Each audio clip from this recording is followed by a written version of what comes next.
If you have epilepsy, you know seizures can sometimes make you feel anxious or overwhelmed. If you've ever felt that way, this video is for you. We're going to talk to you about ways to help you feel more in control, more confident, and be better prepared to manage your seizures. This is about rescue therapies, what they are, whether they might be right for you, and how to talk to your healthcare team about your options. It all starts with a seizure action plan. A seizure action plan's a written guide that says what your seizures look like, what to do when a seizure happens, and when to seek more help. It's a written plan created together with you and your healthcare team. Now, a seizure action plan should always list your daily seizure medicine and a rescue therapy if one's prescribed for you. If you need a rescue therapy, the seizure action plan should say why, when, and how to use it.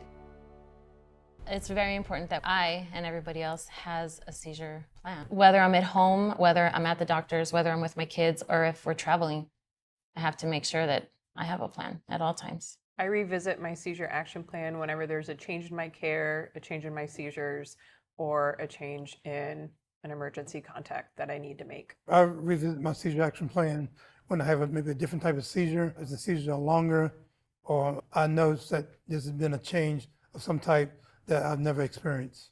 I should update my seizure plan when I notice a change in my seizures or a change in my aura or a change in the way that I feel.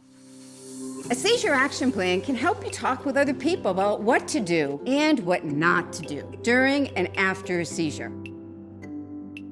Rescue therapies are prescription medicines that are designed to interrupt or stop a seizure or a group of seizures. They can help with any type of seizure, big ones, small ones, or those funny feelings you can get at the beginning of a seizure. Now, rescue therapies usually work fast within minutes. Talk to your healthcare team to see if a rescue therapy might be right for you. There are several new options available, so even if you've talked about rescue therapies in the past, it's important to talk about it again. And don't wait for the healthcare team to bring up the rescue therapies. You can start that conversation. But remember, and this is real important, a rescue therapy is only to be used at certain times, as instructed by your healthcare provider. They're not to be used every day like your other seizure medicines. A rescue therapy doesn't replace the seizure medicine that you take every day. They say that they see it in my eyes, but when they see like certain actions or a certain way, if I get up and leave the room, then they know. One of them is my tail and they'll follow me. And then they know where to kick into gear from there. I didn't want to take any more medication. I was totally against it. My wife, Kathy, she was all for it because she knows about it more than I do. But I finally had to give in. I found out that rescue therapy was the best thing for me. So was your healthcare team helpful in kind of working out with you and your wife on a form of rescue therapy? Yes, they were. They were very informative and they explained everything to me, totally. Tiana, right? What was the conversation like for you when the healthcare professional first brought up the rescue therapies? We actually sat down and had a heart-to-heart because my seizures were lasting for a very long period of time after my brain surgery. It was a matter of, you can take this, I want you to try this rescue therapy because there's going to be a point or there could be a seizure where you could go into it and literally not come out of it.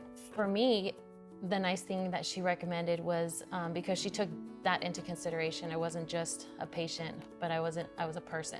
Now, rescue therapies are typically used when your seizures change from what you're used to. For example, if you're having groups of seizures or more seizures than usual over a given period of time. How and when a rescue therapy is used depends on each person's needs. What's right for you might be different than for someone else. Now, rescue therapies may be used if your seizures change towards a high-risk time, when something's different from normal. Some people's change when they're feeling more stressed, or when they're not getting enough sleep, or when they're sick with an infection or fever. You may pick up on these changes and know when you're more likely to have seizures. Now, people with epilepsy use many different ways to describe times when their seizures are more likely to happen. Some people might say they're having a bad day, or they're having breakthrough seizures. But the healthcare providers might use different words to describe these times. They might say seizure clusters or a cluster of seizures. So you should know what these words mean.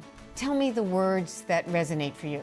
a prolonged seizure or a seizure one right after other. They keep continuing. I would call them atypical for me when I would need a rescue therapy. I call them multiple seizures, almost back-to-back seizures.